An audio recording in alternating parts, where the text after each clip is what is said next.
Que se passe-t-il pour les millionnaires, les milliardaires? Est-ce qu'aussi ils souffrent de cette crise sanitaire comme vous et moi, comme le commun des mortels? Bonjour Émilie. Bonjour David.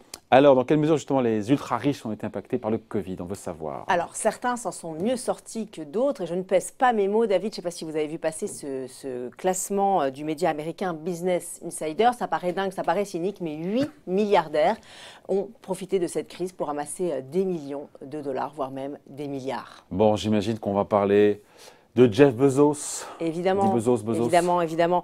Alors, c'est pas une surprise. Pendant le confinement, les commandes sur Amazon ont littéralement explosé. Et puis, il y a également le prix des actions Amazon, vous en avez beaucoup parlé sur ce plateau, qui sont passés de 1 847 $ en décembre à 2 471 $ en juin.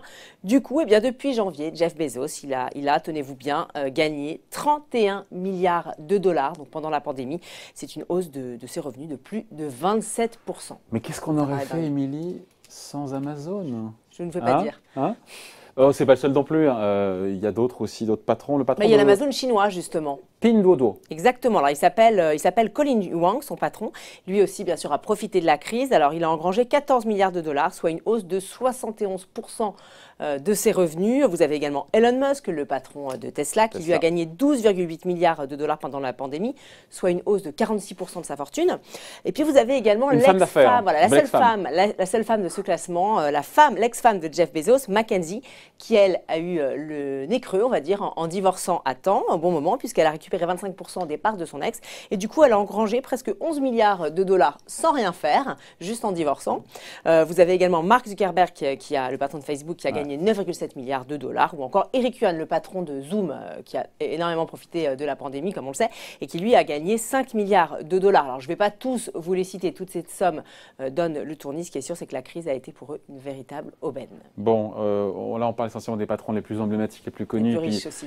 Voilà, de la planète, avec des boîtes qui ont bénéficié effectivement du confinement, Facebook, Google et autres, ou Zoom. Qu'en est-il pour les autres? Est-ce qu'ils s'en sortent aussi bien? Alors, hormis cette poignée de milliardaires dont on vient de parler, les riches ont eux aussi été touchés par la pandémie. Alors, on ne va pas pleurer, ils continuent à être assis sur un tas d'or, mais quand même, ils ont été plus touchés par cette crise que par la crise des subprimes. C'est ce que nous révèle une étude du Boston Consulting Group.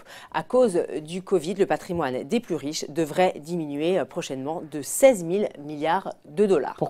Pour qu'on réalise, qu'on se rende compte effectivement de ce chiffre, Émilie, si on se replace dans le contexte des subprimes de l'époque. Alors en 2008, ils avaient perdu combien là, vos super riches? Alors j'y viens. En 2008, année de la chute de Lehman Brothers, les plus fortunés avaient perdu seulement 10 000 milliards de dollars et surtout, ils s'étaient très vite rattrapés, et pas qu'un peu, David, puisqu'entre 2009 et 2019, leur patrimoine financier a grimpé 2 fois plus vite que celui du reste de la population.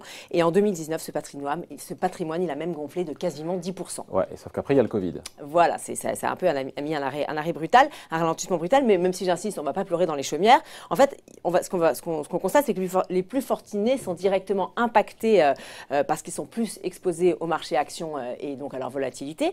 Selon le Boston Consulting Group, leur situation sera plus ou moins impactée finalement en fonction du scénario de reprise. Alors, si c'est un scénario noir qui se concrétise, donc avec une reprise plus lente, la progression annuelle de leur patrimoine pourrait tomber à 1,4% jusqu'en 2024, donc vous voyez, c'est très précis.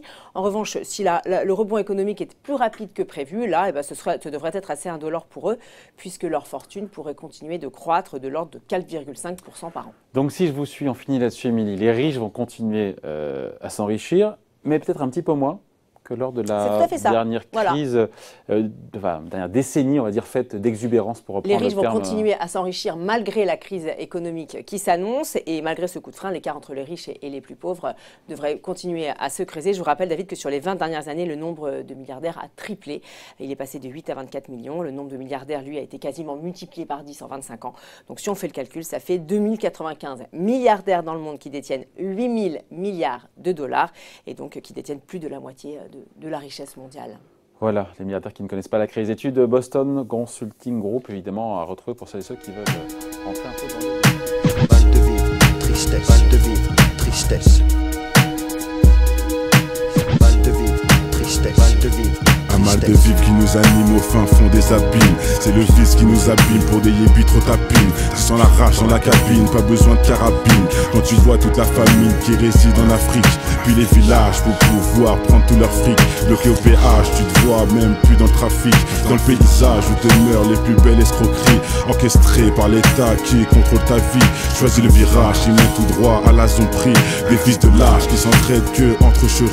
L'apprentissage de la rue est une vieille industrie. Le métissage vient des enfants violés de leurs nombreux crimes. Ne voilent pas la face face à la justice et l'injustice entre l'homme d'affaires et le mec qu'un pas bat plus 10. C'est les valeurs et leur conscience qui fait preuve de fainéantise. Après l'analyse, beaucoup de mecs se noient dans la tise. Traumatisé, je constate une défaillance dans l'expertise. Autant dire un gun, une gâchette et puis tu tires. Tu vas me dire, prends tes sables, ton cache et puis tu tires. Mais les vrais guerriers lâchent pas, c'est le conflit qui m'attire. Je n'irai pas en tant que martyr avant de partir avec les satires en enfer. Pour mal commis, on t'enferme pour un Loki.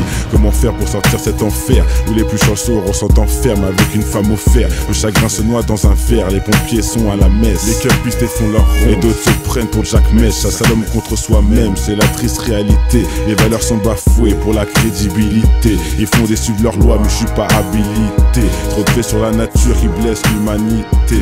Les régions devenues des tas de sens, indiens jusqu'au pygmée. Un monde qui part dans tous les sens et qui ne cesse de s'effriter. Ils font des suivre leurs lois mais je suis pas habilité. Trop de faits sur la nature qui blesse l'humanité.